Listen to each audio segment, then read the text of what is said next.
اللہ والے ہیں جو اللہ سے ملا دیتے ہیں۔ معزز ناظرین، خواتین و حضرات، السلام علیکم ورحمۃ اللہ وبرکاتہ۔ آج ہم مخدوم شاہ خادم صفی قدس سرہ کے عرس کی تقریب میں بیٹھے ہوئے ہیں۔ 13 رجب 1287 ہجری میں آپ کا وصال ہوا۔ اس کے بعد مسلسل سالانہ عرس آپ کا منعقد ہوتا رہا ہے اور عقیدت مندوں کا ہجوم لگتا رہا ہے۔ آج ہمارے ساتھ اسٹوڈیو میں حضرت مولانا غلام مصطفیٰ اظہری صاحب، حضرت مولانا ضیاء الرحمن علیمی صاحب شریک ہیں۔ ہم حضرت خادم صفی قدس سرہ کی شخصیت، خدمات اور ان کی تعلیمات پہ گفتگو لے کر حاضر ہوئے ہیں۔ حضرت خادم صفی قدس سرہ صفی پور شریف میں پیدا ہوئے اور وہیں آپ نے اپنی پوری زندگی گزاری۔ آپ کے خلفاء مریدین کا ایک لمبا سلسلہ تھا اور آپ نے اپنی خدمات سے خلق خدا کو مستفیض کیا۔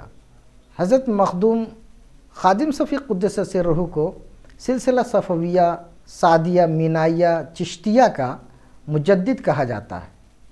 حضرت خادم صفی قدس سرہ کے مشائخ پہ روشنی ڈالنے کے لیے، ان کا بریفلی تعارف پیش کرنے کے لیے ہم حضرت مولانا محمد ضیاء الرحمن علیمی صاحب کو زحمت دیتے ہیں اور ان سے عرض کرتے ہیں کہ آپ حضرت خادم صفی قدس سرہ کے مشائخ جو اوپر گزرے ہیں، جیسے حضرت مخدوم شیخ سعد، حضرت مخدوم شاہ مینا، حضرت مخدوم شاہ صفی وغیرہ، یہ اولوالعزم اولیاء اور مشائخ گزرے ہیں، ان کے بارے میں آپ بتائیں اور یہ بھی بتائیں کہ حضرت مخدوم شاہ خادم صفی قدس سرہ کو جو یہ سلسلہ نظامیہ چشتیہ پہنچا ہے، کس کڑی سے اور کیسے پہنچا؟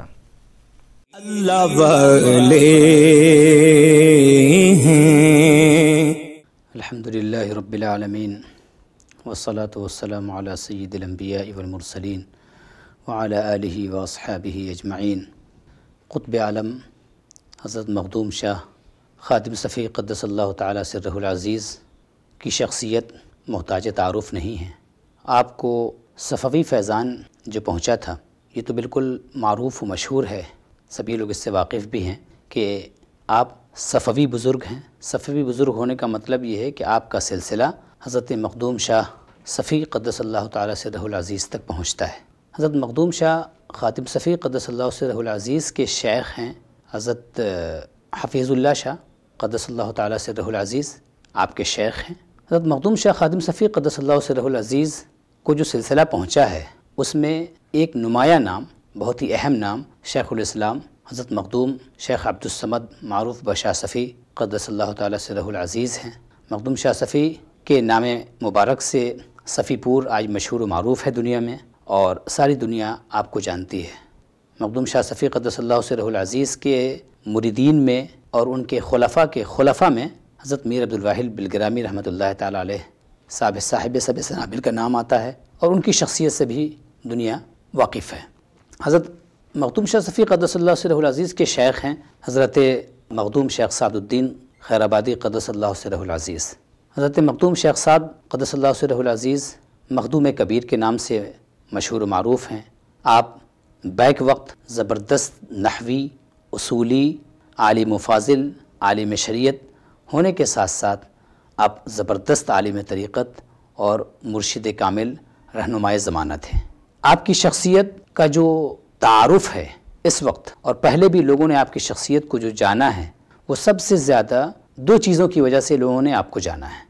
ایک تو آپ کے مرید و خلیفہ حضرت مخدوم شاہ صفی قدس اللہ سرہ العزیز کی وجہ سے، کہ ساری دنیا حضرت مخدوم شیخ سعد قدس اللہ سرہ العزیز کو اگر آج جانتی ہے تو سب سے زیادہ ان کے مرید، ان کے اولوالعزم خلیفہ حضرت مخدوم شاہ صفی قدس اللہ سرہ العزیز سے جانتی ہے۔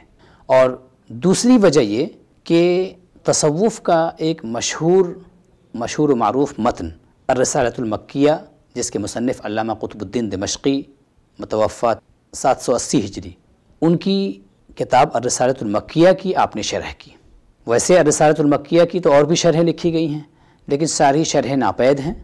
ان میں مجموع السلوک الرسالۃ المکیہ کی شرح کے طور پر پوری دنیا میں ہمیشہ مشہور و معروف رہی، علماء نے اس کے حوالے دیے، اور خانقاہ عارفیہ کے روح رواں داعی اسلام حضرت شیخ ابو سعید شاہ احسان اللہ محمدی صفوی کی علمی سرپرستی، روحانی رہنمائی میں خانقاہ عارفیہ کی ٹیم نے، شاہ صفی اکیڈمی کی ٹیم نے اس کتاب کا ترجمہ شائع کیا ہے، اور وہ ترجمہ اس وقت دنیا میں معروف و مشہور ہے۔ تو حضرت مخدوم شیخ سعد قدس اللہ سرہ العزیز کو حضرت مخدوم شاہ مینا قطب اودھ قطب لکھنؤ مخدوم شاہ مینا قدس اللہ سرہ العزیز سے خلافت حاصل ہوئی، ان کو حضرت مخدوم شیخ سارنگ مشگمہ شریف سے خلافت حاصل ہوئی، ان کو حضرت شاہ راج قتال بخاری قدس اللہ سرہ العزیز سے خلافت حاصل ہوئی، اور ان کو حضرت مخدوم جہانیہ نے جہاں گشت جلال الدین بخاری قدس اللہ سرہ العزیز سے خلافت حاصل ہوئی۔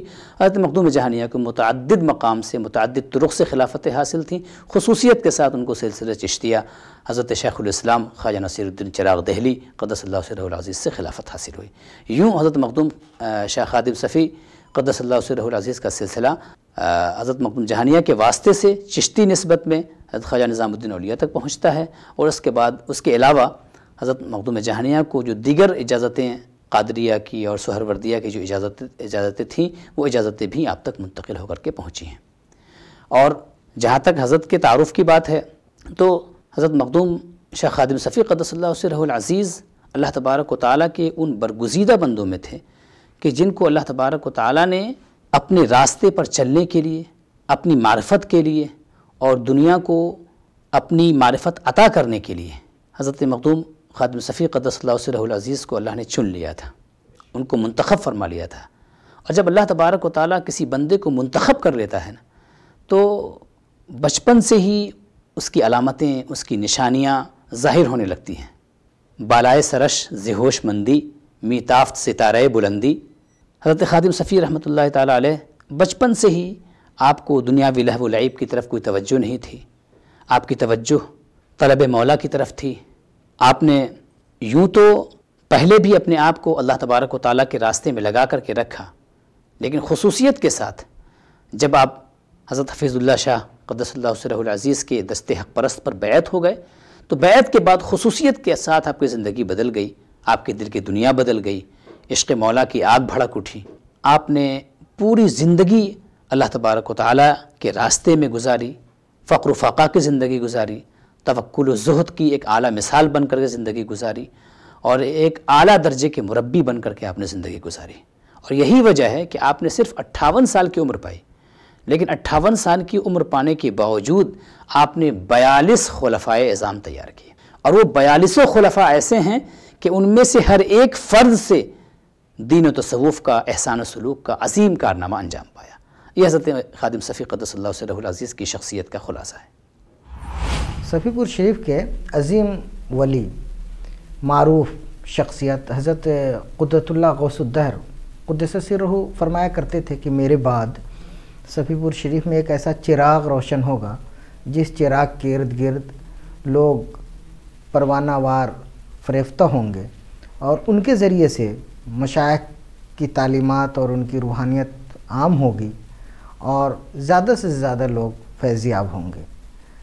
تو بزرگوں کا کہنا ہے، علماء کا ماننا ہے کہ حضرت قدرت اللہ غوث الدہر قدس سرہ کی اس پیشن گوئی کے حضرت خادم صفی قدس سرہ مصداق بنے، اور آپ کی ذات سلسلہ صفویہ، سعدیہ، مینائیہ، چشتیہ کو بڑے پیمانے پہ فروغ دیا، اور آپ کے ذریعے خلق خدا کو اس سلسلے کی روحانیت سے زیادہ مستفیض ہونے کا موقع میسر آیا۔ خود صفی پور شریف میں بہت سارے اولیاء آج آرام فرما ہیں، اور صفی پور کے مشائخ کی ایک خاص بات ہے کہ جو ان کی صحبت میں جاتا ہے انہی کا ہو کے رہ جاتا ہے، اور وہ جہاں بیٹھ جاتے ہیں وہاں ایک میکدہ بن جاتا ہے، ایک انجمن تیار ہو جاتا ہے۔ یہی وجہ ہے کہ صفی پور شریف میں دیکھتا ہوں کہ جہاں بھی خانقاہ ہے یا مزار شریف ہے وہاں مسجد بھی ہے، اب بڑے اہتمام سے کنواں بھی ہے، کیونکہ قدیم زمانے میں وضو کے لیے، طہارت کے لیے کنویں ہی کا ایک ذریعہ تھا جس کے ذریعے سے پانی حاصل کیا جا سکتا تھا۔ تو کنواں اور مسجد ہر درگاہ میں دیکھنے کو آتا ہے۔ تو صفی پور شریف کو علماء اور مشائخ مدینۃ الاولیاء کے نام سے بھی جانتے ہیں۔ اس بارے میں ہم مولانا غلام مصطفیٰ اظہری صاحب سے گزارش کرتے ہیں کہ یہ مدینۃ الاولیاء کہنے کے کیا اسباب ہیں، اس پہ آپ روشنی ڈالیں۔ اللہ والے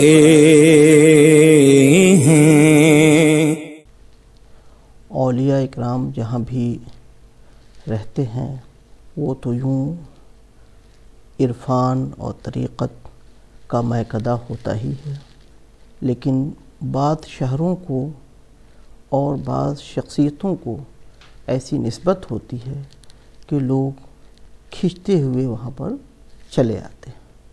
بہت سارے شہروں کو ایسی نسبتیں حاصل ہیں، انہی میں سے ایک شہر صفی پور بھی ہے۔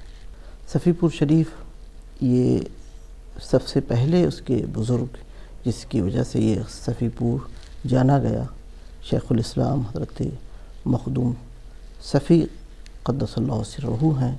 آپ 880 میں پیدا ہوئے اور آپ کی وفات 945 میں ہوئی۔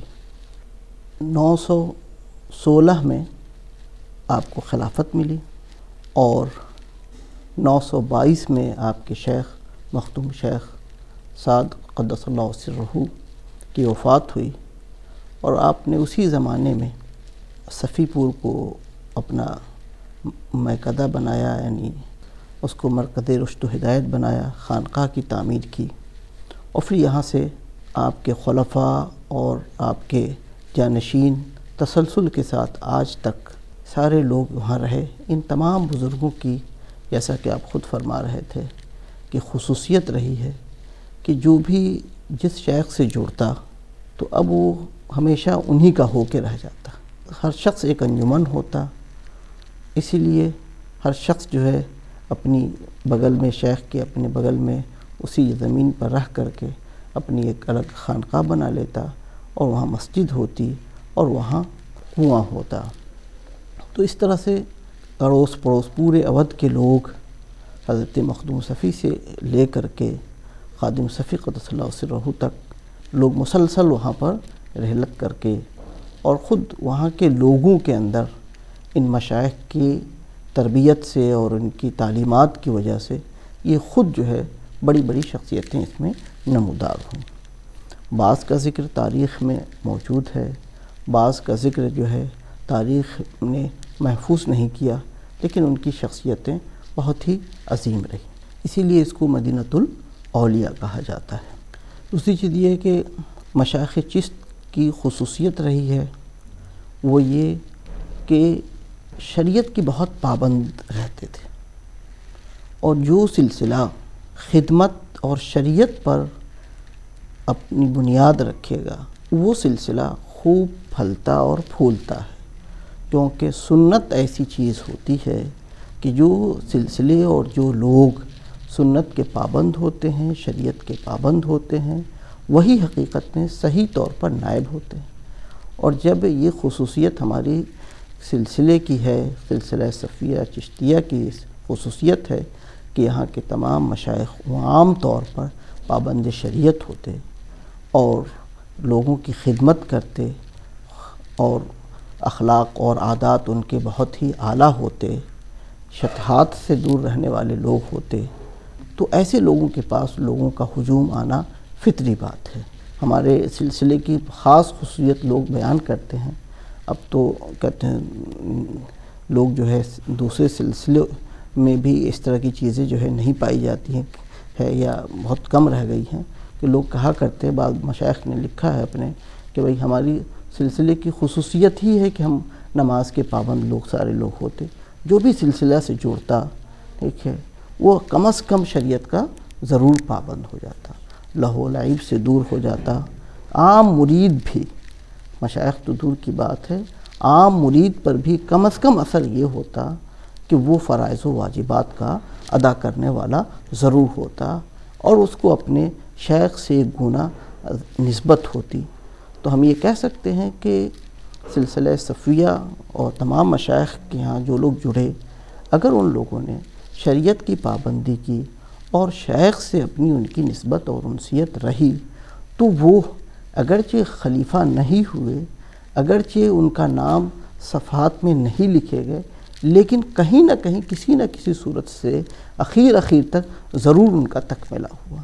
تو گویا کہ مشائخ سے جڑنے والے عموماً جو ہے یہ ایک بزرگ کی حیثیت سے، ایک صاحب نسبت ہونے کی حیثیت سے متعارف ہو جاتے ہیں۔ اگر نہ بھی متعارف ہوں تو بھی ان کی شخصیت بہت ہی عظیم اور ڈیولپ ہو جاتی ہے، اور ان سے لوگوں کا فیضان، اڑوس پڑوس، ان کے گھر، ان کے خاندان ضرور لوگ کہتے ہیں اس سے فیض اٹھاتے ہیں۔ تو سلسلے کی یہ خصوصیت ہی ہونی چاہیے، بلکہ آج بھی ہونی چاہیے، لوگ ایسا نہیں کرتے، لوگ اس کو برقرار نہیں رکھے کہ جو لوگ بھی سلسلے سے جڑیں ان کو شریعت کی پابندی ہونی چاہیے، اخلاق و عادات ان کے درست ہونے چاہیے۔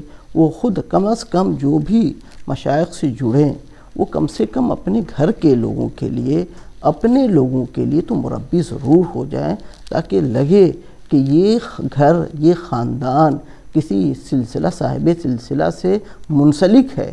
صرف یہ نہیں کہ بیعت کر لیا اور مزارات پہ حاضری دے لیا، عرس میں پہنچ گئے، صرف اسی کا نام سلسلے سے جڑنا نہیں ہے۔ ٹھیک ہے، یہی چیز بتاتی ہے کہ وہ مدینۃ الاولیاء رہا ہے، اور یقیناً ہوگا کہ اولیاء کی وہاں کثرت ہوگی، کہ جو بھی وہاں کے لوگ تھے، وہاں کے عام باشندے بھی ایسے ہوں گے کہ وہ کہتے ہیں سلسلے سے جوڑنے کی خصوصیات کی وجہ سے ان کے اندر ایمان و عرفان کی ایک ایسی چیز پیدا ہو جائے گی جو باہر کے رہنے والے لوگوں کے اندر نماز اور شریعت کی پابندی کے باوجود بھی خصوصیت نہیں پیدا ہو سکتی۔ تو وہاں کے عام لوگوں کو بھی اولیاء کہنا، جن کو تاریخ نے محفوظ نہیں کیا، جن کا نام ہمیں نہیں پتہ ہے، ان کو بھی کہنا آسان نہیں ہوگا۔ اس سلسلے میں ایک جو روایت مجھے یاد آ رہی ہے کہ حضرت نظام الدین اولیاء رحمۃ اللہ علیہ نے 2 مرتبہ برہان الدین غریب قدس اللہ سرہ کو اورنگ آباد بھیجا۔ دونوں مرتبہ لوگ کہتے ہیں کہ ایک جنب غفیر ان کے ساتھ گیا، اور بعض روایتوں میں ہے کہ 700 لوگ ان کے ساتھ گئے۔ لوگ بتاتے ہیں کہ یہ سارے لوگ، جانے والے لوگ، یہ سب جو ہے اولیاء کی جماعت گئی ہے۔ تو اب آپ اندازہ لگا سکتے ہیں کہ اس سلسلے میں کتنا فیضان اور رشد و ہدایت ہے۔ تو جو صفی پور، جہاں پر اتنے اولیاء، خود بڑے بڑے اور کبار اولیاء پیدا ہوئے، وہاں کے باشندوں کی حالت کیا رہی ہوگی۔ تو ہم اسی سے اپنی بات ختم کرتے ہیں کہ پھر ایک بات کو یاد کرا کہ آراس کی جو تقریب ہم منا رہے ہیں، ہم اپنے سلسلے کے لوگوں سے اور دوسرے تمام لوگوں سے جو بھی کہتے ہیں سلسلے سے وابستہ ہیں یا بزرگوں سے وابستہ ہیں، کہ وہ کہتے ہیں سلسلے سے جڑنے کا جو مفہوم ہے وہ اس پر وہ مکمل کھڑے اترنے کی کوشش کریں، کہ ضرور وہ شریعت کی پابندی کریں، فرائض و واجبات پر عمل کریں، تاکہ سلسلے کا فیضان ان پر سے منقطع نہ ہو۔ اور جب سلسلے کا فیضان ان پر جاری رہے گا تو یقیناً وہ کسی نہ کسی صورت میں اللہ رب العزت کے ضرور قریب سے قریب تر بندے ہوتے چلے جائیں گے۔ حضرت خادم صفی قدس سرہ فرماتے ہیں اپنے ملفوظات میں ایک جگہ کہ اگر کوئی طریقت سے گرتا ہے تو شریعت اس کا مقام ہے، اور اگر کوئی شریعت سے گرے گا تو کہاں کا رہے گا۔ تو کم سے کم یہ ہے کہ صاحب شریعت تو ہونا ہی چاہیے، اس کے بعد دعوی محبت، اور اس کے بعد فیضان طریقت، اور پھر بعد مقام نہیں ہے اور کوئی انتہا نہیں ہے اس کے قرب کی۔ تو یہ مشائخ کی تعلیمات ہے۔ حضرت مخدوم شاہ خادم صفی قدس سرہ کے جد کریم حضرت شیخ اکرم اور ان کے والد گرامی شیخ مبارک قدس سرہ، حضرت شیخ مبارک حضرت مخدوم شاہ صفی قدس سرہ کے بھانجے تھے، اور آپ نے اپنی بہن سے ان کو حاصل کیا تھا، ان کی تربیت کی، تعلیم کی، اور بعد میں وہ آپ کے جانشین ہوئے، اور ان کے صاحبزادے حضرت شیخ اکرم وہ ان کے جانشین ہوئے، یعنی سلسلہ صفویہ کے یہ دوسرے سجادہ نشین ہوئے، اور انہی کی اولاد میں حضرت مخدوم شاہ خادم صفی قدس سرہ تقریباً 200 سال کے بعد آپ سرزمین صفی پور شریف کو پھر سے مرکز رشد و ہدایت بنا دیا۔ تو حضرت مخدوم شاہ خادم صفی قدس سرہ کو اسی وجہ سے سلسلہ صفویہ کا مجدد بھی کہا جاتا ہے، اور ان کی تعلیمات، ان کے ملفوظات کتابوں میں موجود ہیں، محفوظ ہیں، اور انہوں نے زیادہ سے زیادہ لوگوں کو توبہ بھی کرایا اپنے ہاتھ پر، اور تقریباً 42 نفوس قدسیہ کو آپ نے اجازت و خلافت سے سرفراز کیا۔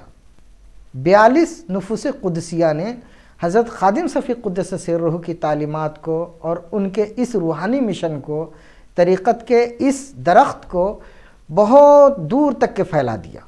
اس پہ روشنی ڈالنے کے لیے ہم محب گرامی مولانا ضیاء الرحمن علیمی صاحب سے گزارش کرتے ہیں کہ حضرت خادم صفی قدس سرہ نے جن نفوس قدسیہ کو خلافت و اجازت سے سرفراز کیا، اس کے بعد وہ کیا ہوا اور کیسے یہ سلسلہ صفوی فیضان ان مشائخ کے ذریعے پوری دنیا میں کیسے عام ہوا، اس پہ مختصر روشنی ڈالیں۔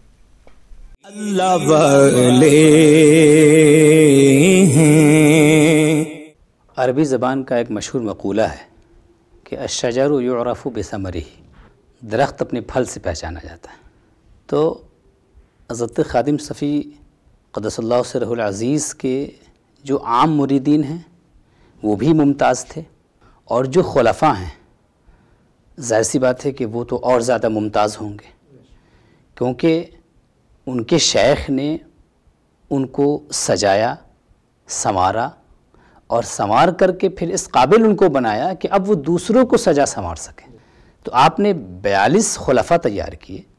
میں نے پہلے بھی عرض کیا کہ صرف 58 سال کی عمر پائی، اور 58 سال کی عمر میں 42 خلفاء تیار کرنا، ایک خلیفہ تیار کرنا مشکل ہوتا ہے، ایک نائب کامل تیار کرنا، نائب کامل و مکمل جو مرتبہ کمال پر دوسروں کو پہنچانے کی صلاحیت رکھتا ہو، ایک فرد تیار کرنا مشکل ہوتا ہے۔ انہوں نے 42 خلفاء تیار کیے، اور سارے خلفاء عالی شان تھے، ان میں سے ہر ایک اپنی اپنی جگہ پر آفتاب و مہتاب کی حیثیت رکھتے ہیں۔ تمام کے تمام سے دنیا میں آپ کا فیضان عام ہوا۔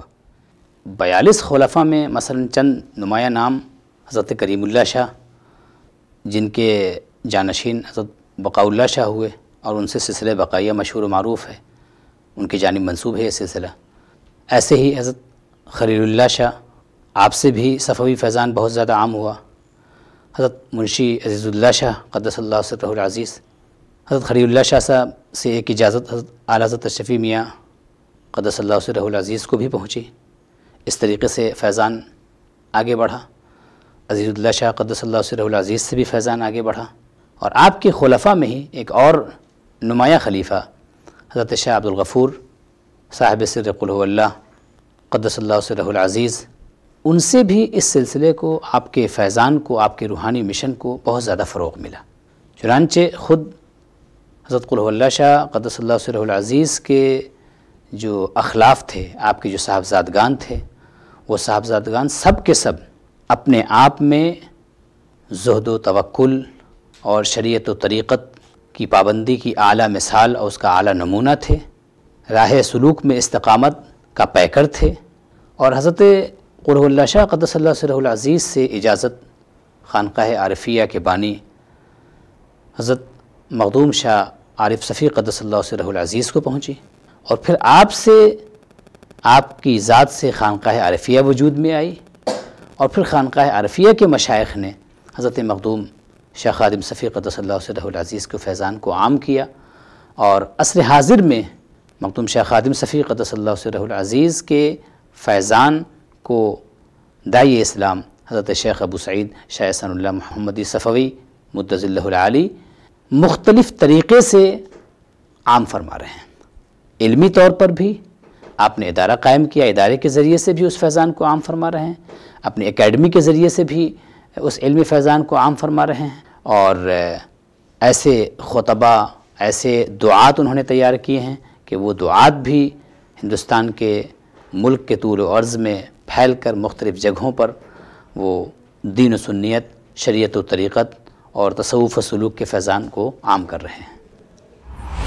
حضرت خادم صفی قدس سرہ صفی پور شریف میں 12 رجب 1229 ہجری میں پیدا ہوئے، ایک علمی اور روحانی گھرانے میں پیدا ہوئے آپ، اور 13 رجب 1287 میں آپ کا وصال ہوا، اور پھر صفی پور شریف میں ہی آپ مرجع خلائق ہیں۔ جب سے مسلسل آپ کے خلفاء کے ذریعے جو نعمتیں بٹی تھی وہ اس کا سلسلہ دراز ہوتا چلا جا رہا ہے۔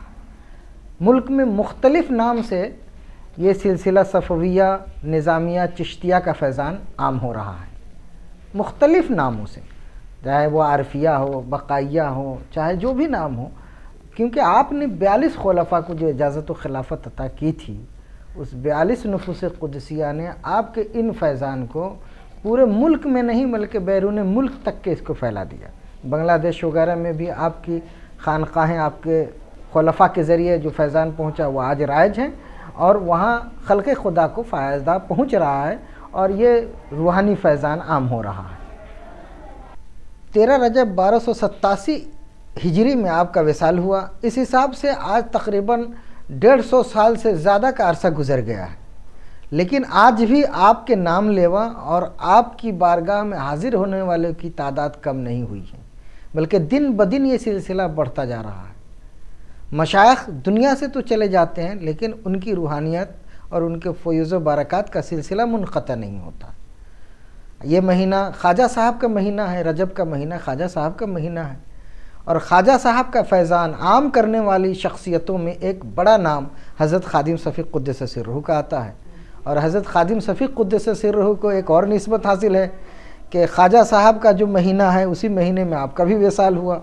اور بہت مزے کی بات یہ ہے کہ حضرت خادم صفی قدس سرہ 12 رجب کو آپ کی تشریف آوری ہوئی اس دنیا میں، اور 13 رجب کو آپ اس دنیا سے تشریف لے گئے۔ 1287 ہجری میں آپ کا وصال ہوا، اور آج بھی آپ کا فیضان جاری و ساری ہے۔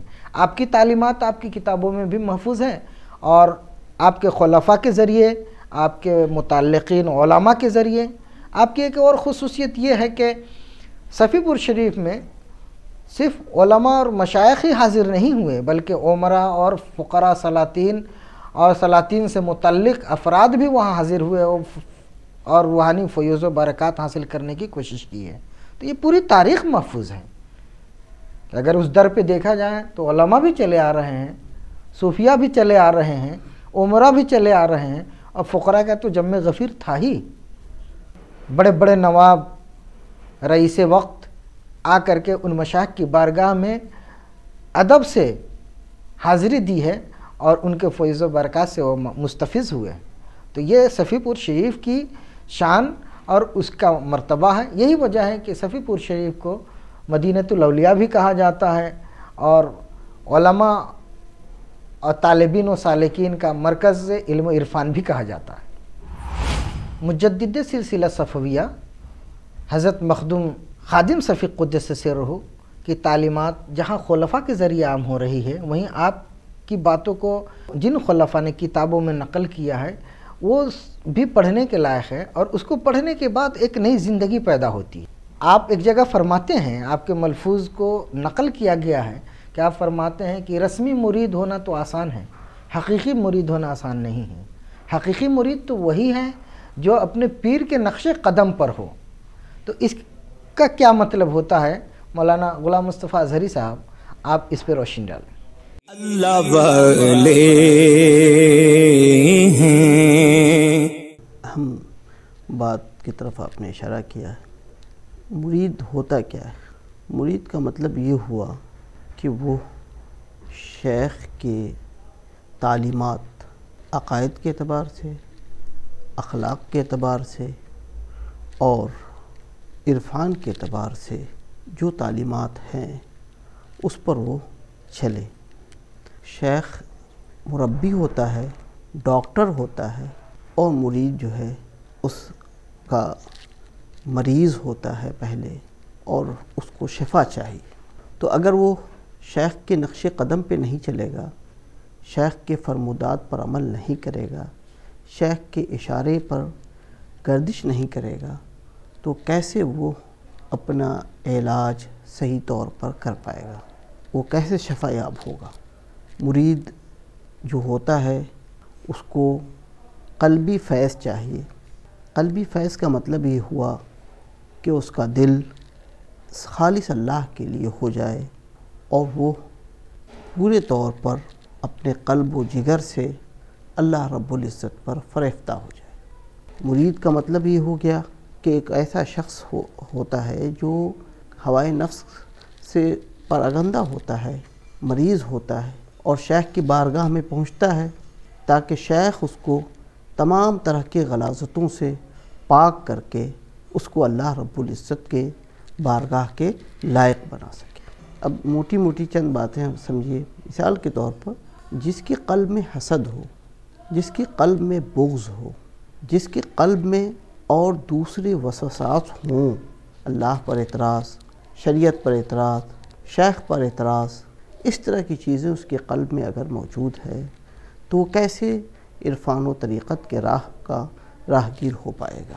تو ضروری یہ ہے کہ شیخ کے بالکل نقش پا ہو، کیونکہ شیخ پر اللہ اس کے رسول کا فیضان اس کے قلب پہ جاری ہوتا ہے، اور اس فیضان کا صحیح اہل وہی ہوگا جو پورے طور پہ جان و دل سے شیخ پر قربان ہو۔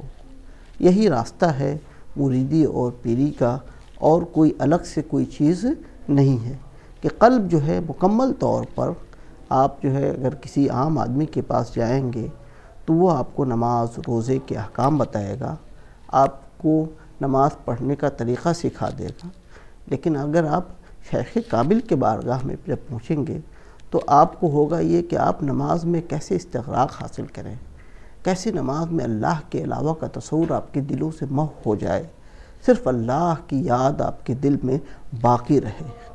یہ مستوں کی نماز ہوتی ہے کہ جب وہ اللہ اکبر کہتے ہیں تو ان کا دونوں ہاتھ دونوں جہاں سے اٹھ جاتا ہے، اور خالص اللہ کا ہو کر کے وہ بندہ اللہ کی بارگاہ میں ہوتا ہے۔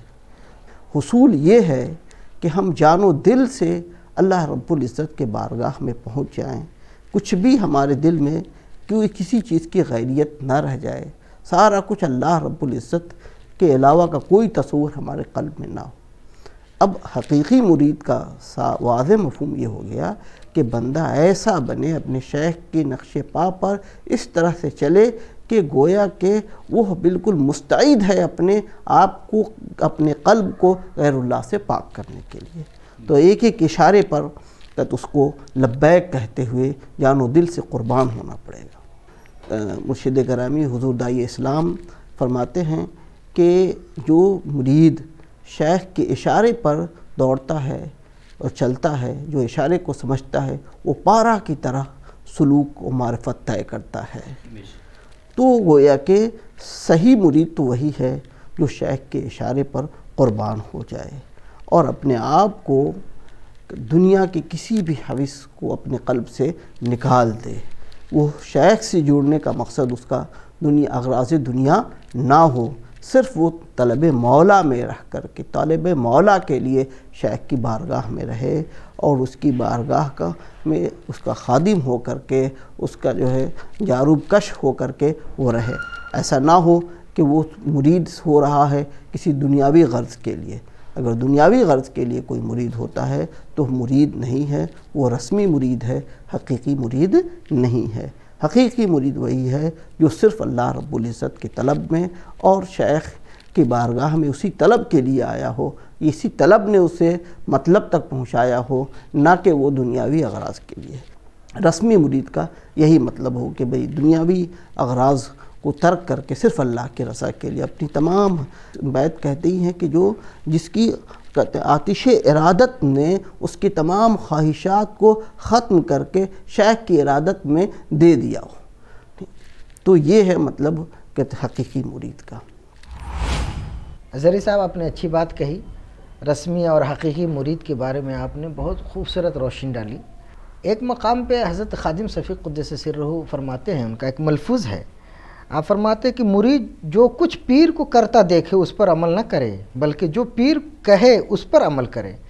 اس بات کا کیا مطلب ہوتا ہے، اس ارشاد کا کیا مطلب ہوتا ہے مولانا ضیاء الرحمن علیمی صاحب کو؟ اللہ والے ہیں۔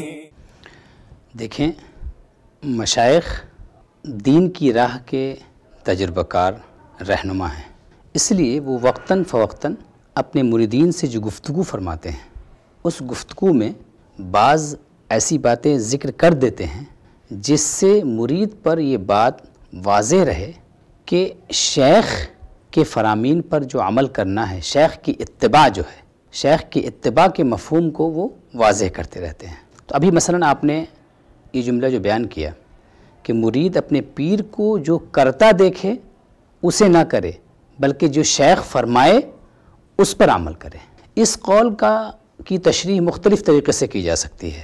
ایک جامع قول ہے ایکچولی یہ۔ ایک مفہوم تو اس کا یہ ہے کہ شیخ اور مرید، شیخ مرتبہ کمال پر ہے، مرید تربیت کی منزل میں ہے، مریض کی طرح ہے۔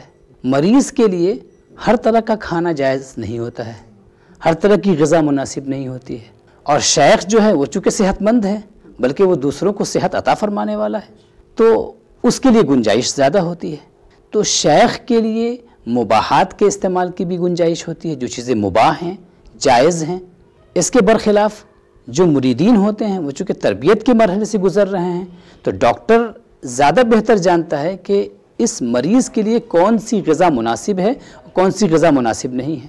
تو گویا مرید کے لیے جو چیزیں ہوتی ہیں اس میں ریسٹرکشن ہوتا ہے، اور شیخ کے لیے جو چیزیں ہوتی ہیں اس میں گنجائش ہوتی ہے، اس کے اندر کشادگی ہوتی ہے۔ تو شیخ بسا اوقات مباحات پر بھی عمل کرتا ہے، جائز چیزوں پر بھی عمل کر لیتا ہے، لیکن مریدین کے لیے یہ مناسب نہیں ہوتا کہ وہ بھی مباحات میں اپنے آپ کو لگا دے، اپنے آپ کو جائز چیزوں میں لگا دے، بلکہ اس کے لیے ضروری ہوتا ہے کہ وہ رخصت کے بجائے عزیمت پر عمل کرے۔ عزیمت اس کے حق میں بہتر ہے، کیونکہ عزیمت پر عمل کر کے وہ اللہ تبارک و تعالیٰ کا مقرب بندہ بنے گا، اور عزیمت کا جب عادی ہو جائے گا تو رخصت پر عمل کی راہ سے جو ایک نفس کو خوشی آ سکتی تھی اس وقت تک وہ خوشی مٹ چکی ہوگی جب مرتبہ کمال پر جب وہ پہنچ جائے گا۔ تو ایک معنی تو یہ ہے اس قول کا کہ مرید کو چاہیے کہ رخصت پر عمل نہ کرے بلکہ وہ عزیمت پر عمل کرے، کیونکہ شیخ کے فعل میں رخصت پر عمل کا بھی امکان ہے۔ ہو سکتا ہے کہ شیخ ان باتوں پر عمل کر رہے ہوں جو مباح کی قبیل سے ہیں، جو جائز ہونے کی، خالی جائز کی قبیل سے ہیں۔ ایک مفہوم تو یہ ہوا۔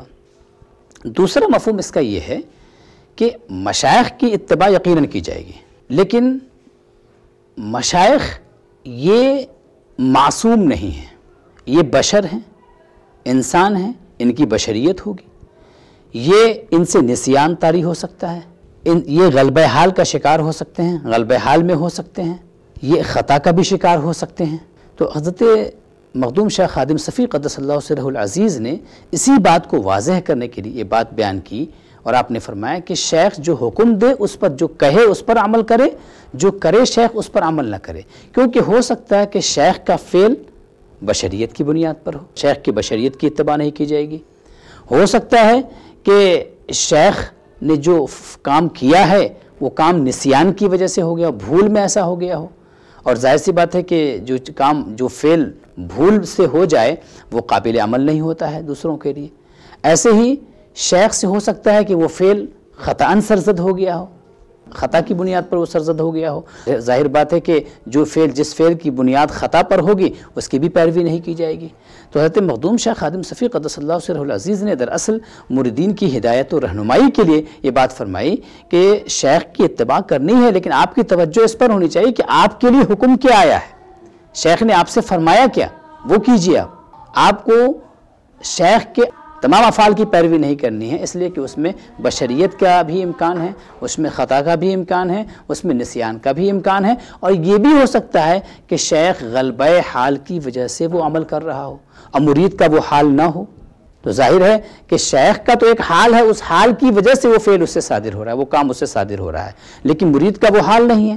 جب وہ حال نہیں ہے تو اب اس کے لیے اس فعل کی تقلید کیسے جائز ہو جائے گی؟ ایک اور میرے ذہن میں ایک بات آئی کہ حضرت مخدوم شیخ خادم صفی قدس اللہ سرہ العزیز نے جو فرمایا کہ مرید اپنے شیخ کو جو کرتا ہوا دیکھے وہ نہ کرے بلکہ جو شیخ فرمائے، جو کہے وہ کرے، تو گویا یہاں آپ یہ حکم فرما رہے ہیں کہ ایک طرف شیخ کا فعل ہو، جب دونوں میں ٹکراؤ ہو جائے، ایک طرف شیخ کا فعل ہو اور ایک طرف شیخ کا حکم ہو، اب کس کی پیروی کریں گے ہم؟ تو ایسے مقام کے لیے فرمایا گیا کہ شیخ کا جو حکم ہو اس پر عمل کرے، شیخ کے فعل پر نہ جائے، اس لیے کہ اس کے حق میں جو اولا ہے وہ شیخ فرما رہا ہے، اور ظاہر ہے کہ جو شیخ کی طرف سے حکم آئے گا، امیر کی طرف سے، امیر کی اطاعت کرنی ہے. اب امیر کی طرف سے حکم آ گیا کہ آپ کو یہ کرنا ہے، اگرچہ شیخ نے کچھ اور کیا ہے تو وہاں پر آپ کو عمل اس پر کرنا ہے جو شیخ فرما رہا ہے. تو اس قول کا مطلب یہ ہے. اور یقیناً یہ جو حضرت مخدوم شیخ خادم صفی قدس اللہ سرہ العزیز نے یہ جو بات بیان فرمائی ہے بہت اہم ہے آج کے دور میں. آج دیکھیے کہ ایک تو کہ حقیقی مشائخ کا ہی بہت زیادہ فقدان ہے، بہت نادر ہیں، حقیقی مشائخ کا وجود ہی نادر ہے. اور ایسے میں عام طور سے جو دیکھا جا رہا ہے مریدین کو جو دیکھا جا رہا ہے، جو مریدین کہلا رہے ہیں ان کو دیکھا جا رہا ہے کہ وہ شیخ کے اوامر پر عمل ان کا بالکل ہی نہیں ہے، یا شریعت کے جو اوامر ہیں ان پر عمل نہیں ہے، بلکہ شیخ کی جو بشریت، ان کی جو عادات ہیں، ان کا جو غلبہ حال ہے، اور جو چیزیں ان سے خطاً یا نسیاناً صادر ہو گئی ہیں ان پر ہی عمل لوگ زیادہ کرنے کی کوشش کرتے ہیں، اور اس کے لیے باضابطہ حجت بازیاں بھی ہوتی ہیں، اس کے لیے لڑائیاں بھی ہوتی ہیں. تو یہ دراصل آپ کا ملفوظ یہ دراصل مریدین کے لیے بڑی رہنمائی کرتا ہے، اور اس میں ہدایت کا بڑا سامان ہے. مولانا رحمان صاحب نے بہت ہی اچھی بات کی. میں تھوڑا سی اس کو اور جو ہے عام لوگوں کے لیے وضاحت کر دوں. مثال کے طور پر بہت سارے لوگ بچپن سے کسی چیز کی بشری طور پر کسی چیز کے عادی ہوتے ہیں. مثلا کوئی شیخ ہے وہ حقہ پینے کا عادی ہے. اب مرید جو ہے فرائض و واجبات جو ان کا حکم ہے اصل، اور اس کے اندر اس کو خشوع اور خضوع پیدا کرنے کا اس کے چکر چھوڑ کر کے وہ حقہ پینے لگے. ایک واقعہ ہمارے ساتھ ہوا کہ میں اپنے حضور داعی اسلام کی بارگاہ میں بیٹھا ہوا تھا، اور حضور جو ہے اس وقت اس زمانے میں حقہ پیتے تھے عشاء کے بعد. تو آپ پی رہے تھے، حقہ نوش کر رہے تھے. تو میرے دل میں آیا کہ حقہ پینا چاہیے. تو حضور داعی اسلام نے فوراً اسی وقت کہا، یہی جملہ فرمایا آپ نے کہ جو ہے شیخ کی بشریت کی اتباع نہیں کرنی چاہیے، شیخ کے حکم اور اوامر اور اس کے فرمودات پر عمل کرنا چاہیے. بہت اچھی. اسی طرح سے غلبہ حال کی بات آئی کہ کسی شیخ پر کوئی غلبہ حال ہوا اور وہ احرام پوش ہوا.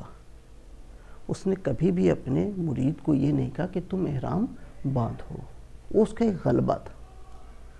تو اب ایسے ان کی جو مریدین ہیں یا ان کے محبین ہیں، اس کی ان کو پیروی نہیں کرنا چاہیے. ہاں واقعی اگر ان میں سے بعض لوگ ایسے ہوں جن کا بھی غلبہ حال اسی طرح کا ہو تو ہماری گفتگو سے مستثنی ہے، لیکن جن کا غلبہ حال اس طرح کا نہ ہو وہ جبری طور پر ان چیزوں میں سنت رسول کو ترک کر کے ایسی چیزوں کو اپنانا نہیں چاہیے. تو یہ بشری تقاضے ہوں یا غلبہ حال ہو یا خطا ہو، ٹھیک ہے.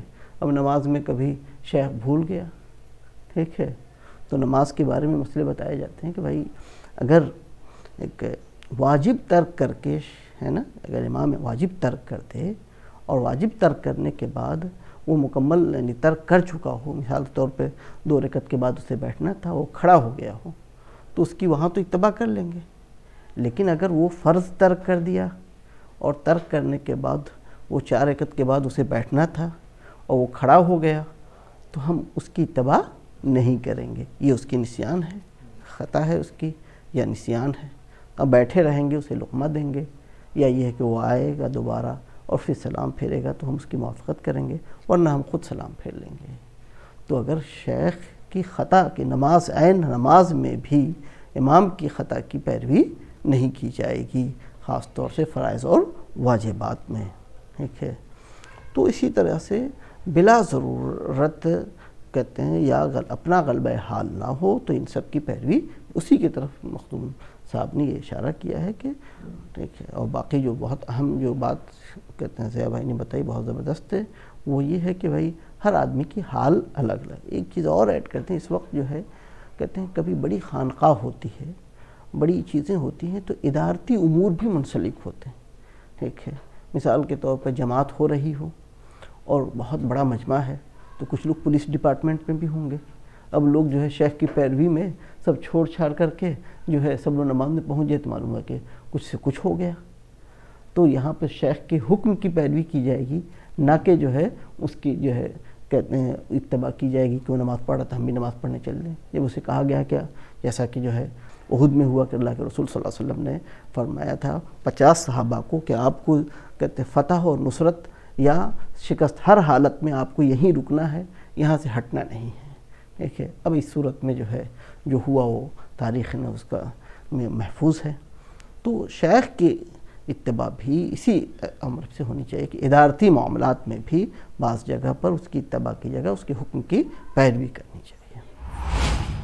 طریقت ہو یا شریعت یا معاملات، ان میں امر کو فوقیت حاصل ہے، حکم کو، آرڈر کو فوقیت حاصل ہے. احکام کی پیروی کی جائے گی، احوال کی پیروی نہیں کی جائے گی ہر مقام پر. ہاں اگر کوئی مغلوب الحال ہے، مغلوب الکیفیت ہے تو وہ معذور ہے اور وہ اس بحث سے خارج ہے. لیکن احکام کی پیروی احوال سے زیادہ بہتر ہے اور ضروری ہے. تو احکام پہ نظر رکھنی چاہیے، احوال پہ نظر زیادہ نہیں رکھنی چاہیے. ہاں جو احوال شریعت و طریقت کے مطابق ہیں، فرائض و واجبات کے مطابق ہیں، تو اس کی تو پیروی کا حکم ہی ہے. جو اللہ اور رسول کی طرف سے حکم ہو چاہے شیخ کی طرف سے، ان کو زیادہ سے زیادہ اہمیت دینی ہے اور فوقیت دینی ہے ہر مقام پہ. ایک اور ملفوظ ہے، حضرت خادم صفی قدس سرہ ایک مقام پہ فرماتے ہیں کہ زمانہ اللہ تعالیٰ کے بندوں سے خالی نہیں ہے. اس وقت بھی ایسے بہت سے بندے ہیں کہ جو چاہتے ہیں وہی ہوتا ہے، البتہ بہت نازک دور ہے. اب دن مثل رات تاریک ہیں، اگر کسی سے خرق عادت کا ظہور ہوا تو لوگ اسے جاں بلب کر دیں گے اور فرصت ہی نہ دیں گے. اس کا کیا مطلب ہوا؟ اللہ والے ہیں. حضرت مخدوم شاہ خادم صفی قدس اللہ سرہ العزیز نے اہم بات کی جانب رہنمائی فرمائی ہے، اور یہ بات انہوں نے اپنے زمانے میں فرمائی ہے، اور آج تو ہم ان کے زمانے سے بھی 150 سال آگے نکل آئے ہیں. انہوں نے فرمایا کہ اللہ کے بندوں سے زمین خالی نہیں ہے. اس میں کوئی شبہ نہیں ہے کہ اللہ تبارک و تعالیٰ کے بندوں سے زمین خالی کیسے ہوگی. اللہ کے بندوں سے، اللہ تبارک و تعالیٰ کی معرفت رکھنے والے بندوں سے اگر یہ زمین خالی ہو جائے گی تو قیامت قائم ہو جائے گی. کیونکہ جب تک اللہ اللہ کہنے والے بندے قائم رہیں گے اس وقت تک قیامت قائم نہیں ہوگی، اور جب ایسے بندوں سے دنیا خالی ہو جائے گی تو قیامت قائم ہو جائے گی. اس کے بعد آپ نے فرمایا کہ اس کے باوجود آخری زمانہ ہے. تو یہ بھی بات بالکل واضح ہے کہ آخری زمانہ تو ہے ہی. ہم جب نبی کریم صلی اللہ علیہ وسلم فرما رہے ہیں کہ میں اور قیامت کے درمیان کہاتین، آپ نے اشارے سے فرمایا کہ میں اور قیامت بالکل دونوں قریب ہیں، میں قیامت سے قریب نبی بنا کر کے بھیجا گیا ہوں. اس مفہوم کی بات آئی ہے، اور خود قرآن کریم نے اعلان کر دیا اقتربت الساعۃ وانشق القمر، کہ قیامت قائم ہو گئی اور چاند شق ہو گیا. تو اللہ اس کے رسول کا اعلان ہے کہ قیامت قریب ہے. اب اگر حضرت مخدوم خادم صفی قدس اللہ سرہ العزیز نبی کریم صلی اللہ علیہ وسلم کے عہد کے 1300 سال بعد یہ بات اگر فرما رہے ہیں تو ظاہر ہے کہ آخری زمانہ تو ہے ہی. اور آپ نے فرمایا کہ اب جو آج کا جو زمانہ ہے وہ زمانہ دن مثل رات کے ہے. دن رات کی طرح اس طریقے سے ہے کہ جو دین پر عمل کا جذبہ اور عقیدے کی صحت، عقیدے کی درستگی، لوگوں کے درمیان جو دینداری ہوتی ہے وہ، ایسے ہی اللہ تبارک و تعالیٰ کی معرفت کی جو طلب ہے وہ، معرفت کی طلب میں اخلاص، دین کے لیے اخلاص، اور دین کے جو مقامات ہیں، عرفان و سلوک کے جو مقامات ہیں، صبر، توکل، زہد، اور وہ جو ایمانی احوال ہیں، وہ ایمانی احوال آہستہ آہستہ لوگوں کے دلوں سے رخصت ہو رہے ہیں. اور نبی کریم صلی اللہ تعالیٰ علیہ وسلم نے اپنی حدیث پاک میں بھی اس کی طرف اشارہ فرمایا کہ آپ نے فرمایا کہ ایک زمانہ وہ آئے گا جب انسان صبح کو مومن ہوگا اور شام کو کافر ہوگا، شام کو مومن ہوگا اور صبح کو وہ کافر ہو جائے گا. نبی کریم صلی اللہ علیہ وسلم اس دور کی نازکی کی جانب اشارہ فرما رہے ہیں. اسی بات کو حضرت مخدوم خادم صفی قدس اللہ سرہ العزیز نے بیان فرمایا کہ جو دن ہے وہ دن مثل رات کے ہے. جیسے رات کی تاریکی ہوتی ہے کہ رات کی تاریکی میں انسان جب ہاتھ مارتا ہے تو اسے پتہ نہیں کہ اس کے ہاتھ میں لکڑی آئے گی، ہیرے جواہرات آئیں گے، یا کوئی سانپ اس کے ہاتھ میں آ جائے گا اور وہ سانپ اسے ڈس لے گا اور مر جائے گا. تو گویا آپ یہ بیان فرما رہے ہیں کہ یہ زمانہ گمراہی کی کثرت کا زمانہ ہے. آج گمراہی پھیلی ہوئی ہے ہر طرف، اور ایسے میں اپنے آپ کو اس گمراہی سے بچانے کے لیے اور اس تاریکی سے اپنے آپ کو نکالنے کے لیے انسان کو کوشش کرنی چاہیے، انسان کو اس تاریکی سے اپنے آپ کو نکالنے کی کوشش کرنی چاہیے، اور احتیاط ہمیشہ کرنا چاہیے کہ کن سے انسان دین حاصل کر رہا ہے، اس پر بھی غور و فکر کرتے رہنا چاہیے۔ یہ نہیں کہ ہر کس و ناکس کے ہاتھ میں دے دے، جس کو چاہے اپنا مرشد بنا لے، بلکہ بہت اچھی طرح سے چھان پھٹک کر کے تحقیق کر کے ہی کسی کے ہاتھ میں اپنا ہاتھ دے، اور کسی کے قریب ہو کر کے اس سے دین حاصل کرنے کی کوشش کرے۔ تو دن یقینی طور پر آج کا جو ہے وہ رات کی طرح سے ہے، اور یقینی طور پر اللہ تبارک و تعالیٰ کے ایسے بندے جو بھی اللہ تبارک و تعالیٰ کا ولی ہوگا، اللہ کا محبوب ہوگا، اللہ کا مقرب ہوگا، وہ تو یقیناً اس شان کے مالک ہوتے ہیں کہ جو چاہتے ہیں وہ ہو جاتا ہے۔ اس لیے اس کی تائید اللہ کے رسول صلی اللہ علیہ وسلم کی حدیث سے ہوتی ہے، اور بلکہ قرآن کریم کی ایک آیت سے بھی ہوتی ہے۔ قرآن کریم میں اللہ تبارک و تعالیٰ فرماتا ہے کہ وَإِذَا سَأَلَكَ عِبَادِي عَنِّي فَإِنِّي قَرِيبٌ أُجِيبُ دَعْوَةَ الدَّاعِ إِذَا دَعَانِ۔ اے حبیب پاک صلی اللہ علیہ وسلم، جب میرے بندے آپ سے پوچھیں کہ میں ان سے قریب ہوں یا دور ہوں، تو آپ فرما دیجئے کہ فَإِنِّي قریب، میں قریب ہوں۔ کن سے؟ جو میرے بندے ہیں، عبادی، میرے خاص بندے ہیں۔ ظاہر سی بات ہے عام بندے ان سے بھی اللہ تبارک و تعالیٰ قریب ہے، اپنے علم کے لحاظ سے، اپنے احاطے کے لحاظ سے۔ اللہ تبارک و تعالیٰ اپنے بندوں کو اپنے علم سے گھیرے ہوئے ہے۔ اللہ تبارک و تعالیٰ خصوصیت کے ساتھ خصوصی طور پر اپنے خاص بندوں سے قریب ہے، اور اتنا قریب ہے کہ اجیب دعوت الداعی اذا دعان۔ جب پکارنے والے پکارتے ہیں، عام پکارنے والے اگر پکارتے ہیں تو اس کی قبولیت کی شان الگ ہوتی ہے، اور جو خاص بندے اللہ تبارک و تعالیٰ کو پکارتے ہیں ان کی قبولیت کی شان الگ ہوتی ہے۔ اور اللہ کے نبی صلی اللہ تعالیٰ علیہ وسلم نے حدیث قدسی کے طور پر اسے نقل فرمایا کہ اللہ تبارک و تعالیٰ فرماتا ہے کہ میرا بندہ نوافل کے ذریعے میرا قرب حاصل کرتا رہتا ہے، یہاں تک کہ میں اس سے محبت کرنے لگتا ہوں، یعنی گویا میں محب ہو جاتا ہوں اور وہ محبوب بن جاتا ہے۔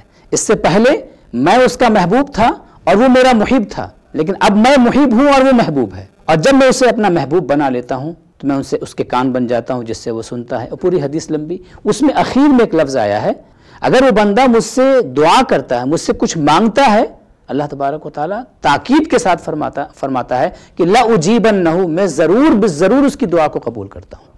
اب ظاہر ہے کہ ان کا جو چاہنا ہے، ان مشائخ کا جو چاہنا، ان کا جو ارادہ ہے، یہ ارادہ کیا ہے؟ یہ ارادہ یہی ہمت ہے، یہی توجہ ہے اللہ تبارک و تعالیٰ کی طرف، اور جیسے ہی توجہ ہوئی تو کیا اس میں 2-4 گھنٹے لگتے ہیں قبولیت میں؟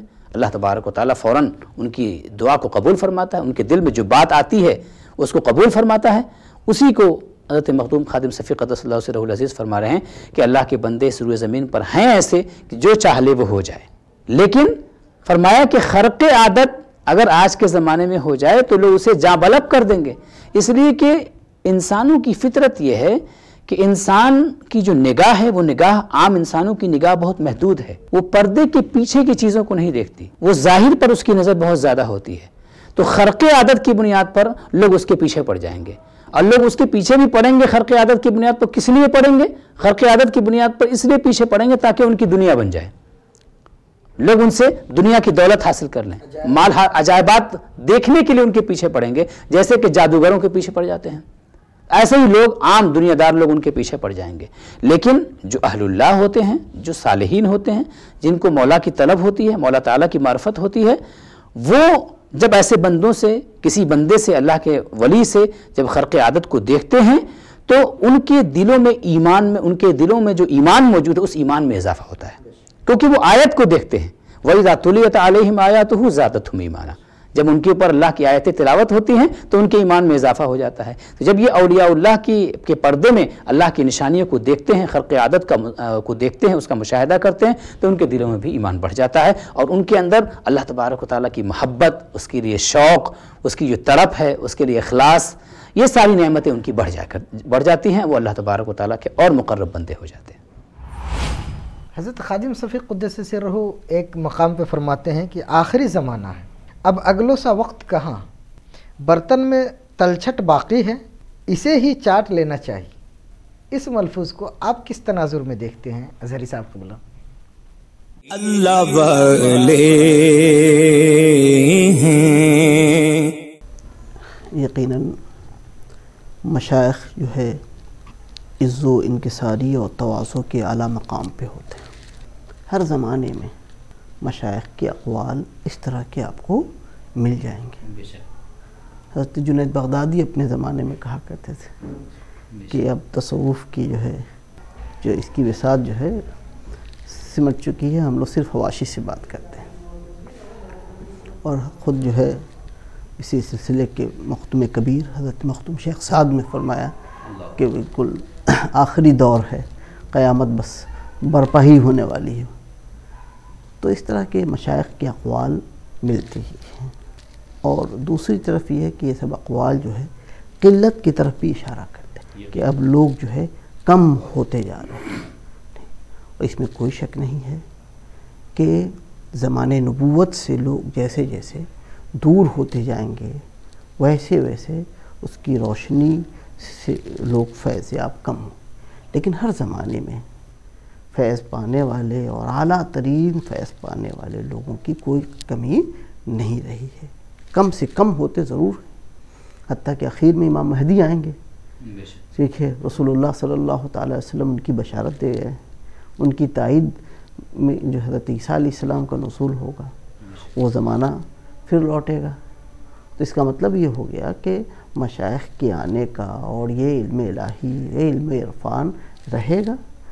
ہمارے شیخ بھی کہتے ہیں اسی کو آگے بڑھاتے ہوئے کہ اب صرف خوشبو رہ گئی ہے، ٹھیک ہے، لیکن یہ اس کا یہ مطلب نہیں ہوا کہ حقیقت بالکل ختم سی ہو گئی ہے۔ ہاں یہ ہے کہ کم ہوتی جا رہی، ٹھیک۔ اس کی وجہ یہی ہے کہ لوگوں میں اعلیٰ ہمت کے لوگ نہیں ہیں اور لوگوں کے اندر طلب اور جذبہ نہیں ہے، ٹھیک ہے، ان کے حرص جو ہے میں قلت ہے۔ اور پھر یہ کہ دنیاوی طور پر لوگ جو ہے مشغول زیادہ ہو گئے ہیں، اور آج کے احوال میں بھی ہر شخص کے ہاتھ میں دنیا ہے، موبائل مکمل ایک دنیا ہے، ٹھیک ہے۔ اب ایسے میں طلب کو برقرار رکھنا، ہر وقت جو ہے اللہ رب العزت کی تجلیات کا مشاہدہ کرنا، یہ کم ہی لوگ ہوں گے نا، ٹھیک ہے، ایسے لوگ کم ہی ہمت کرنے والے ہوں گے۔ تو اسی کی طرف جو ہے اشارہ ہے۔ تو اس میں کوئی شک نہیں ہے کہ حدیث شریف میں بھی آئے کہ ایک جماعت ہمیشہ حق پر رہے گی، اسی کی طرف جو ہے ضیاء الرحمن صاحب علمی نے بیان فرمایا کہ بھئی یہ جماعت جب تک رہے گی تب، اور ختم ہو جائے گی تو قیامت آ جائے گی، تو رہے گی لیکن یہ کہ کم ہوتی جائے گی۔ اب یہ کہ جو لوگ اولو الہمت ہیں، جو ہمت والے ہیں، وہ اپنے مشائخ سے جڑ کر کے اور ان کے نقش پا ہو کر کے یقیناً وہ کیمیا ہوں گے۔ کوئی آج بھی کوئی اگر شخص طالب ہے تو یقیناً اس کے اندر یہ چیز ہے کہ وہ کیمیا ضرور ہوگا، ٹھیک ہے، ایسا نہیں ہے کہ وہ بے مراد ہو جائے گا۔ اللہ رب العزت سے جو شخص بھی اللہ کا طالب ہوگا، جب دنیا کا طالب بندہ ہوتا ہے تو وہ دنیا دے ہی دیتا ہے کوشش کرنے والے کو، تو پھر یہ اللہ کا طالب جس کے لیے یہ پوری دنیا بنائی ہی گئی ہے طلب مولا کے لیے، یہ پوری خانقاہ اللہ رب العزت کے طلب ہی کے لیے تو بنائی گئی ہے۔ اسی لیے رسول اللہ صلی اللہ علیہ وسلم نے فرمایا کہ یہ پوری روئے زمین مسجد ہے، یہ خاص جو ہے کہتے ہیں اس کی طرف بھی اشارہ ہے، شرف، خاص شرف ہے کہ پوری روئے زمین میں ایسے لوگ جو ہے بند ہوں گے۔ ہاں یہ ہے جس کی طرف جو ہے اشارہ کیا گیا کہ بھائی آپ جو ہے کہتے ہیں ایسے لوگوں کے ہاتھ پہ ہاتھ دیں، ایسے لوگوں سے منسلک ہوں، کیونکہ کم لوگ ہیں، ٹھیک ہے۔ تو یہ بتانا مقصود ہے کہ آپ جو ہے بالکل جو ملے اور صرف جو ہے بڑی داڑھی ٹوپی والا مل جائے، بڑا ظاہری نماز و صورت ہو جائے تو اس کے پیچھے آدمی جو ہے پر ایسا نہیں ہونا چاہیے۔ اس کے ظاہر کو، اس کے باطن کو، اس کی چیزوں کو، اس کے متعلقین کو، ٹھیک ہے، ان چیزوں کو سمجھنا چاہیے، تب جا کر کے کسی شخص کے ہاتھ پہ ہاتھ دینا چاہیے۔ اب آپ دیکھیں کہ علوم حدیث میں کہتے ہیں علت، کہ حدیث معلول جو ہے یعنی معلل حدیثیں جو ہے یہ ضعیف ہوتی ہیں، لیکن معلل علت کی جو تعریف کی جاتی ہے وہ یہ بتائی جاتی ہے علت کی تعریف میں کہ جو ہے وہ جو جس کا ظاہر سلامت ہو، جس کا ظاہر کیا ہو، سلامت ہو، اور باطن جو ہے وہ یہ بتاتا ہو کہ حدیث نہ ہو۔ اب پوچھا گیا ایک محدث سے، بھائی یہ کیسے پہچانا جائے گا کہ بھائی یہ باطن اس کا سلامت ہے یا نہیں ہے، ٹھیک ہے؟ تو انہوں نے کہا کہ یہ علم جو ہے دلیل اور حجت سے پرے ہے. اس کے لیے ایک طریقہ میں بتاتا ہوں، وہ یہ ہے کہ تم کوئی حدیث معلل میرے پاس پیش کرو، میں بتاؤں گا کہ حدیث صحیح نہیں ہے بلا دلیل قائم کیے ہوئے، پھر اسی حدیث کو تم متعدد ناقدین نے حدیث کی بارگاہ میں پیش کرو، وہ سب بھی اگر اس بات پر متفق ہو جائے تو جان لو کہ یہ علم ملہم ہے اور یہ علم الہامی ہے. بے شک، بہت اچھی بات. تو نور ایمان. ہاں، نور ایمان. اسی طرح سے میں جب اس بحث کو پڑھاتا ہوں تو یہ بتاتا ہوں کہ یہی علت سے پاک ہونا یہ خانقاہوں کی ذمہ داری ہے، کسی علت سے پاک کرنا. ظاہر میں تو دنیا میں آپ کو بہت سارے لوگ مل جائیں گے جن کا ظاہر بہت پاک و صاف ہوگا، لیکن ان کی دل کی کسی نہ کسی گوشے میں شرک کی باریک سی باریک چیزیں چھپی ہوئی ہوں گی. حب جاہ کے طور پر، طلب دنیا کے نام پر، اپنے گھر بار کے چکر میں کسی نہ کسی اسی لیے مشائخ جو ہے بظاہر ایسا کرواتے ہیں، اور بلکہ جو جانثار مریدین ہوتے ہیں ایسا کرتے ہیں کہ سب کچھ اپنا شیخ کے سپرد کر دیتے ہیں. جن کا کہ اس کے تقریب میں ہم لوگ حاضر ہیں، انہوں نے اپنا ذاتی گھر بھی اپنے شیخ کے حوالے کر دیا. نظر کر خلافت کے بعد آپ نے اپنی ساری چیز شیخ کو نظر کر دیا. پھر شیخ نے جو مکان آپ کے لیے ہبہ کیا اس میں آپ رہتے ہیں. تو گویا کہ اس طرح سے آدمی اپنے آپ جو ہے کوشش کرے، یہ کوشش ہے کہ ہمارے دل سے دنیا کی کسی طرح کی کوئی محبت نہ رہے، کم سے کم کوشش تو کر سکتا ہے، ٹھیک ہے، کہ ہم کسی پیسے پر، کسی چیز پر ہماری دنیا ٹکی نہ رہ جائے، بالکل سارا کچھ شیخ کے بارگاہ میں قربان کر دیں. پھر آپ دیکھیے اس کے بعد میں جو نعمتیں آپ کو ملیں گی ظاہری اور باطنی، ایک زمانہ اس پر خاندان کے خاندان اس کو کھائیں گے اور پئیں گے اسی نام پر.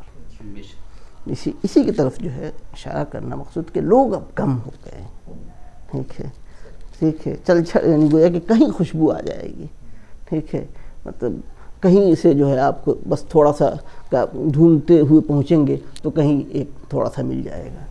اس کی واضح لیکن مایوسی نہیں ہے. ہاں، لیکن مایوسی نہیں. اس کی واضح مثال ہے کہ مارکیٹ میں اس وقت گھی نہیں موجود، ڈالڈے کی کثرت ہے، گھی کے نام پہ بک رہا، لیکن ایسا نہیں ہے کہ پیور گھی موجود ہی نہیں ہے، لیکن طالب ہونا چاہیے. اگر کوئی طلب رکھتا ہے اور اس کو ذوق شوق ہے کہ نہیں ہم کو اصلی گھی کی ضرورت ہے، تو اسے اصلی گھی بھی دستیاب ہے مارکیٹ میں.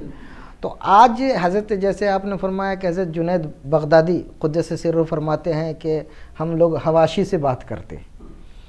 اب تو یہ حال ہے کہ اکثر لوگ بدحواسی سے بات کرتے ہیں، لیکن ایسا نہیں ہے کہ حواشی اور متون کو سمجھنے والے لوگ موجود نہیں ہیں، کم ہو گئے. عزیز صاحب نے ایک بات جو کہی، مجھے اس پر مجھے قرآن کی ایک آیت یاد آ گئی.